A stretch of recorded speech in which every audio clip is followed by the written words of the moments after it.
माझ्या मुलांसारखं तुमच्याही मुलांना पालक आवडत नाही का? पण आपल्याला मात्र त्यांना पालक खाऊच घालायचं राहते. त्यासाठी पालकाची मोठाली पानं धुवून घेतली.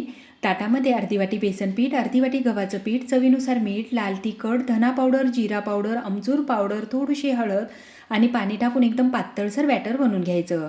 पालकाची जाडसर बुडं काढून टाकायची, बेसनामध्ये बुडवायचं उलटपुलट करून आणि ताव्यावर थोडंसं तेल टाकायचं आणि ते ताव्यावर टाकून द्यायचं पान.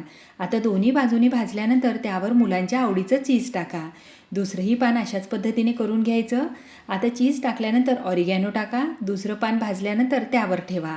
प्रत्येक पानाला चीज, चिली फ्लेक्स, ऑरिगॅनो टाका आणि एकावर एक पानं ठेवत राहत जा. मी 3 पानं करून घेतले, त्यावरही चीज टाकलं आणि त्याची घडी पाडून घेतली. आहे की नाही बनवायला खूप सोपी अशी पद्धत. आता जेवढी बनवायला सोपी आहे की नाही, खरं सांगते चवीला सुद्धा एक नंबर आहे. जे मुलं पालक खात नाहीत ना, ते सुद्धा भरभरून खातील आणि बनवायलाही तितकीच सोपी आहे. शाळेतून आल्याबरोबर आपण ही रेसिपी त्यांना बनवून देऊ शकतो.